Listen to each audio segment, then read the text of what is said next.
And welcome back to the morning session. Today, it is just myself and my man Evan Harrington as he sips his juice before we get going. Gotta get right, man. Gotta get right. You know what? I heard a funny quote about that. Juice is temporary, sauce lasts forever. So Evan got the juice, I got the sauce. I'm just throwing that in there. I'm gonna say that one flew over my head still to this day. No, so we got some cool topics today. Obviously, in Europe, the hot topic, the big news is this new European League of American Football that is supposed to expand in the next few years. It's going to kick off next season in Germany and Poland. Evan, what's your initial thoughts? We'll see. Like let's wait and see. I think that's very ambitious. I think it's dope. Football is growing. I know it's supposed to be a franchise system, man, and the guys behind it are some great guys who have a long history of international football. Coach Sume.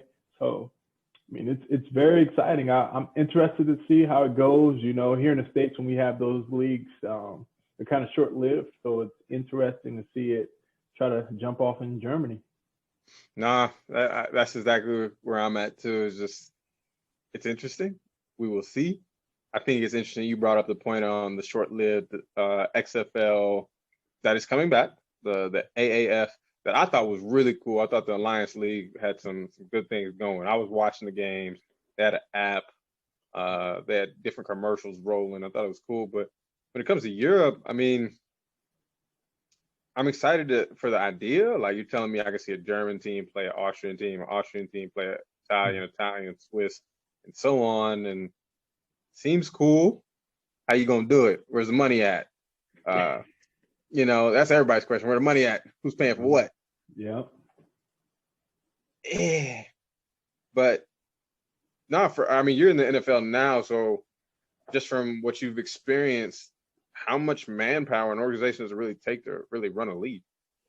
And I think you kind of hit it on the head right there. It's so much work and things that go on behind the scenes. You're talking about your doctors, your lawyers, your cap managers, your general managers, your assistant coaches, your therapists. You know, on the sidelines, we have a doctor for each part of the body every Sunday. We have an eye doctor, you have a knee specialist, an ankle specialist. We have all that, concussion specialist. We have a chiropractor. I mean, and this is mandatory not only on our sidelines, but each team has to have one of these doctors there, and it's so many things that goes on to having a professional organization. And I know over there, the semi-pro leagues, the GFL, the Austrian league, the French league, they're awesome football, but we all know they're not fully professional. And when you're saying fully professional, I mean, you're taking on a lot of costs. So my biggest thing is, hopefully they can get the financial backing to get it going, because I definitely believe they have the players and they have the talent to create a league. And I was reading something that they are proposing, or their initial goal is to have it be kind of a farm system to the NFL. And I think that'll be a great program if they can get it going. No, the farm system idea I thought was great too, because everybody's talking about bringing NFL Europe back. If the league's going to be consistent, some opinions I've heard is that they need the NFL to be involved.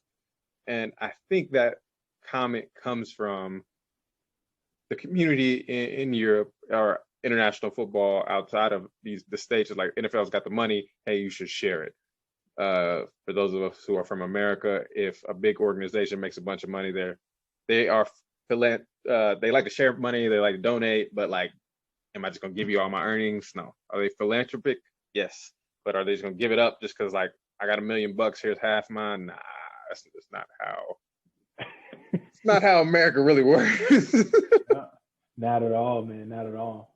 But the farm system, I mean, it's curious because we see the NFL pathway program, and you see these guys who are going over and pursuing their goals and their dreams of playing the league. So maybe there is a way to say, all right, you're not quite ready for the NFL, go back over to Europe, develop another year and a half. Maybe we'll draft you like we see these basketball players getting drafted. Mm-hmm. You know what I mean? There's definitely potential for that, man. And I think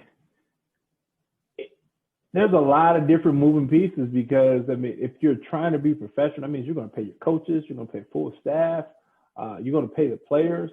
So you're going to ask these players who some of those guys are tenured on their job, say, hey, come away from your job, or maybe they're just starting their job, come away from your job and come play professional football in this league. And I know there are a lot of Americans who would do that on that side because it's just more people. But in Europe, I don't see how you can get people to fully commit to that if there's no guarantees. Because as we saw with the AFF here in America, when we did that here, everyone was excited. We were streaming it through the NFL Network, everything. And then all of a sudden, you know, people didn't get paid and guys were literally stuck. Like we had one guy here who was playing for them and he was like, hey, I was stuck in Utah. They did not give me a plane ticket back. Coaches were just leaving, taking the TVs out of the locker room. Like it was crazy because all of a sudden the league just stopped and no one knew what to do. So, and that kind of leaves a bad taste in people's mouths when you start all these leagues, which is great, but you don't have that backing. And even with the AFF having the NFL backing, as far as showing it on the NFL Network and TV deals, it still fell through. You know, and we all know because of coronavirus, that was kind of a deal for the XFL. So can we get it started through a pandemic? Now that will be even more impressive. Yeah. Yeah. Can you get started through a pandemic? I mean, like if it happens, it's like, hey, good on you, right? That's the hustler spirit. If you push through pandemic and you make a new thing go in that time period, that's pretty dope. But at the same time, is that a challenge and is it a thing that could go against you? Yeah, it is, and we can't ignore that. So what have you been hearing as far as how many Americans, how many European players? Because I think that's also a big deal as well. You know, those are visas. If you're talking about bringing Americans over, that's visas. That's more money that's being put out. No, I think that's perfect segue because I know that's been like the hard, or that's the main topic. Like, man, give me the quick facts. We hear the league, it's here. What's up? So from what I know, it is four U.S. imports are allowed per team, 2 on the field at a time. That is very similar to some of the other leagues we've seen in Germany, in France, in Finland, and so on. There are going to be 8 EU guys, meaning 8 players from different European countries allowed on the field. Yeah, your face of like, that's interesting. It's kind of the same response I had as well, because we're calling it the European Football League or European League of American Football. So why are we limiting the amount of European athletes on the field? You can have as many coaches as you can afford and want. There is a not cap space, cap lock or salary cap on each team. Each team does have to do a buy-in to get into the league. It is a certain amount of finances that you have to be in the league. The teams that are currently committed or discussing being in, has not fully been announced which teams all the way in, but the places: Hamburg, Germany; Berlin; Frankfurt, Germany; Stuttgart; Hildesheim/Hanover, Germany. It's general same area. Then Ingolstadt, Germany, and then there's a Polish team, the Wrocław Panthers. So that again being said, we're saying this is the European League, but most of the teams are in Germany, and then one in Poland that is also close to Germany. We know it's the birth of a new season, the league, so kind of like, you know, as a fan, you give it a little leeway, yeah, right. But if you're gonna call yourself, go ahead. I like the idea of starting small because that's sometimes people's downfall. They get too big too fast. So I mean, with them having a central location in Germany, which we know has the biggest audience as far as American football in Europe, I think that's great. And it kind of sounds like they're taking on the same model as they do in Canada, as Canada also limits the amount of American players they can have on their team, and also the amount of international players that they can have on their team as well. So I think that's pretty dope. I mean, it's just all, once again, like, are you going to have that financial backing to get it going? But I love that idea. You're going to keep the competition local and try to build that talent. But I'm curious, how are you going to get the quality coaches for a professional league? And I love the idea of the cap space too. Yeah, so even to hit on that, I think it's important to go and talk about the stakeholders. Patrick Azume is one. and then the second being SEH Sports and Entertainment. These are two stakeholders and commissioners of the league. So they are in charge of making sure everything flows, and they're also in charge of making sure things get going. So these are founders of the league, just like a founder of a business, if you will. So when you get the proper coaches, and we know big names such as Shuan Fatah, Lee Rowland, who were at the Swarco Raiders for years, now in Hildesheim Invaders. Well, I'm not even sure if I say Hildesheim Invaders anymore because they might be doing a name change due to being a new league, which is a whole different thing. Because if you're not in the German league or the GFL and you're in the ELF, two different leagues, can't use the same name. Hence why the Frankfurt Universe changed their name, Stuttgart changed their name, Ingolstadt has also changed their name. It's a lot to go into that. Personal opinion, I'm agreeing with you that if you're going to say you are going to hold yourself to the professional level, professionalism in the game of American football to me starts with coaching, game production, and team management. Three for me. I mean, going forward, you're saying the professionalism, and you're calling out teams that are going to jump from one league to another league.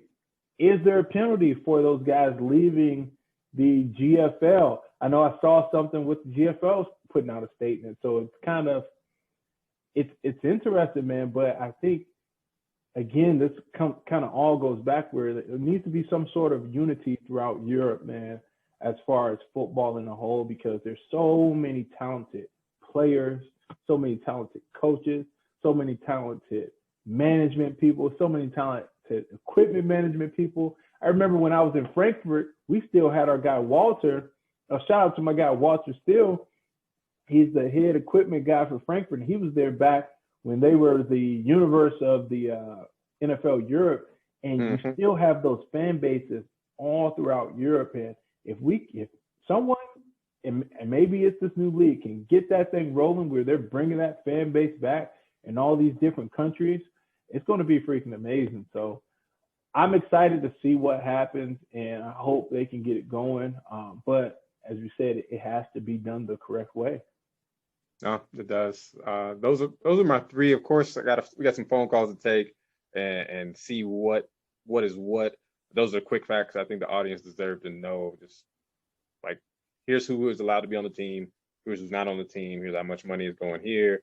The GFL has made a statement about the league itself and its combat, and I believe it was Carson Dowalski. Please forgive me if I'm saying your name wrong, but he basically summed up what you had said there, like, oh, we've seen other leagues run before. The German Football League has done a great job trying to progress and make a better league year after year. They have some experience. That was his point. That's what he was saying there. I thought it was a very fair statement. Like, all right, he's not wrong. Like they have made a great attempt of trying to be the most professional league they can be over years, and it's tried to get better and better. I think the big question is like, why? You know, why make a new league? That's a great question, because it's one of those things where why, when you can bring back something like the Ep.6, where, you know, you take the top 6 teams in Europe, the teams that win their country, and have a tournament and play, you know, have them in that. You know, I've seen I think it was the EFL, it was called, the EFL, where people were playing in their own league, and then they were playing the EFL league, and I think that was pretty dope. That was going on. So you're right. Like, why the new league? What's the purpose? And we kind of hit on it in the beginning, if it's going to be a farm league system, but we've seen guys get drafted from the GFL. We've seen guys, you know, enter the international program through teams like the Swarco Raiders. So it's one of those things where what's really going on? So no, and hopefully next week we can get somebody on the show who just lays it all out. We can go on the commissioners, some more of the coaches, just saying, hey, look, this is why we joined the league. This is why we didn't join the league. Done. I think a lot of people would love that. I know I would love it, rather than just taking the phone call where it's just he and the coaches and I, or the commissioners and I, saying X, Y, and Z. Hey, Caleb, don't share this information. And I'm like, all right, cool. I won't share it, but can you tell me some answers? But when here's another question for you. What is going to be the minimum age? Because we know we got some U19 guys who can play, You know, and if they play in that league, do they risk their eligibility of playing a college in America? That's real. You know, what again, that brings you to the why. You know, what are we doing? How is this going to help grow American football in Europe? No, I'm with it. You're right. Like there's a 19-year-old who's a baller from France. I remember your boy Maceo Bird. I'm saying his last name right. Bird. Yeah, Maceo. Yeah. Yep, baller. Absolute amazing talent. French kid, has an American background as well, but he's French through and through. So for him, if he's entertaining the idea of playing in the ELF or potentially still trying to find a major university in the US to take him, what does that look like? If he goes to Germany to play and he gets paid, can he no longer be considered an amateur? Yeah, exactly. You know what I'm saying? Like, or does the team try to find a way where he can come and study, be a student, and he just in Germany or in Poland hanging out? Quick shout out to Maceo and any of the clubs who are listening. If you need a DB, go check Maceo out. He's in France, great player. But no, so for all the recruiting services out there, it's like, well, hey, does the player I want to go to college, or does he want to go play in the pro league, or this professional run league, because it's another opportunity for him to scale up into the ultimate goal? Yeah. Like, what's the balance here? I don't know. Will he get the same? I mean, because we have some kids who are trying to go to college in America, but their transcripts won't count for some reason. You know, because they're in a different or foreign language and they couldn't pass a certain test, maybe the SAT or the ACT or the English standardized test. Who knows? So maybe they say, hey, forget it. I go play in this new league for 4 years and develop my skills. But are you going to develop your skills with high quality coaching? That's really going to be where it's at, man. It's like, because you got teams like Swarco who are not a part of it. You have the Helsinki Roosters. They aren't a part of it. And we know these guys have awesome coaches, awesome players, awesome organizations. You know, are they going to try to dabble and get involved? You know, what's going on? No, 100%. Because the ELF has put out a statement saying that in the next 4 to 8 years, they would like 20 teams to be involved in the league. And these are all in 10 different countries throughout Europe. If you just go off the top of your head, you're going to estimate that a French team would be involved, Italian, German, Austrian, Swiss, Spanish, Poland, Denmark, Helsinki. And now you still left out Norway, Sweden. Like, there's other teams all around. So it's like, who are these teams? Where are they from? Who do you combine with? How does this look? These are all the questions, but I'm excited for it. We got to get somebody on the show to talk why they joined. You know, so anybody out there want to come on, just talk about the league if you're allowed to, or just want to talk about the possibilities of the league. We would love to have you come on and share your thoughts, especially someone who was played in NFL Europe and have seen football during the heyday of NFL Europe and from now. And do we need to go back to that NFL Europe mode, or is the club mode more a way to keep the football alive and going for these smaller clubs? Because when we have these bigger clubs, some of these smaller clubs are going to diminish. That could be a good thing, or that could be a bad thing. Yeah, maybe we'll do a second show this same week and just bring it on, because there's a lot to discuss here. So we'll wrap that up until we bring somebody on as a guest. There's just so much to unpack. But exciting news for Europe's Elite this week: new website dropped. A lot of cool stuff, a lot of exciting stuff. More features with different player profiles, different ranking systems, news features. You can skim through the news easier. The shop is open. Just all this stuff on this new amazing site dedicated to youth and prospect athletes. Yeah, like, give me a little statement, how you feel about it, what you think. We're very excited for you guys to be able to upload all of your information on our news and media platform, because that's what our platform is for. Our platform is a news and media platform to help showcase everything you want there. We have a section where you can write a summary to a college coach, just explaining to him who you are, in addition with uploading your film. we're very excited about this, man. We've been working hard to ensure that you guys are able to really take this and make it yours, right? Make it yours. Do what you want to do. Showcase what you want to showcase. Don't showcase what you want to showcase, So we're excited about it, and we appreciate all of you guys who jumped on there and created your profile. And it's FREE, free. No,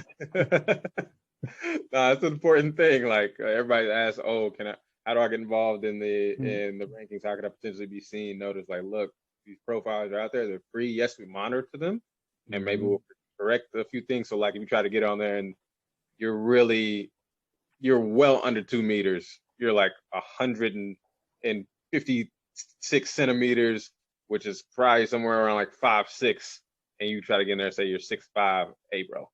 Nah. Hey, we watch it. Hey, we let you do what you want, but don't be lying on there. We're gonna find out. No, because it's a great tool. Because college scouts in the U.S., high school coaches here in Europe who are just looking for talented, competitive young athletes. Like, all right, where do I go? These young athletes are on Europe's elite because they look. This is where the news is at. Let me check out his profile. Why is he ranked 36 for his age group? Why is he ranked 115 for his age group? I believe in the last 2 days, there's already 200 players that have been on this site. It's growing. There will be 1,000 athletes within the next 6 weeks. Pretty dope. Yep. We're very excited for it, man. If you guys have any questions, just reach out to us, social media, email. We're here for you. Plain simple. So we're that's all we got for the week. At least that's all I got. Evan, if I'm leaving something out, please ring a bell. You definitely are leaving something out. Big time college football this weekend, right? This just happened. I mean, granted, it might be a COVID spread because you guys rushed on the field, but shout out to my man at there at Notre Dame. You guys knocked off Clemson. That incredible feeling. I know that was amazing for those guys. If anybody hasn't seen it, go check out on our Instagram, Twitter, the celebration and all the kids just running on the field. That's a tradition that happens in America when you beat a top team and you're that underdog and you go out there and you win, man. Your classmates, your student section, parents, everyone gets excited and they rally behind you. So, congrats to you out there. Yeah, that's Alexander from Dusseldorf, Germany. He's playing defensive line for the Notre Dame Fighting Irish. I completely forgot about that. And he sent this in some really cool photos for us to post, but that was pretty crazy. There was a Euro match, 2 Euro matchups. Yep. Euro being 2 European athletes playing for the respective universities, Oregon and Stanford. That was Marco from Germany and Thomas Schaefer from Austria. And then there was the gang at Temple from Sweden and Germany. 2 Sweden offensive linemen, 1 German offensive lineman against Junior from France at SMU. There's like 30. There were literally about 30 guys on the field this past weekend. That's amazing, man. It's really amazing. You guys are setting a great example for these younger international players, not just in your home country, but there are guys all over internationally that are looking up to you guys and saying, hey, if he can do it, I can do it as well. So keep motivating these guys, man. It'd be great. Yeah, I think the most underrated or not popular guy that no one really knows about, there's a guy for Liberty University. Last name is Rufus from Estonia. Estonia. And I'm pretty sure no one knows this guy's on the team, but hey, he's a Euro talent too. They're not all just coming from Germany, not all from France. They're from all over. It's pretty cool. And Liberty's in the top 25. Can't forget that. Knocked off VTech this week. Another upset. COVID year. I'm calling that a COVID year. Like, Liberty's in the top 25. That's COVID year. I'm leaving it there. Because Coastal Carolina's in the top 25, and I'm like, what the heck? Shout out to my Independence boys over there at Coastal Carolina. My running back Shamari Jones out there killing it.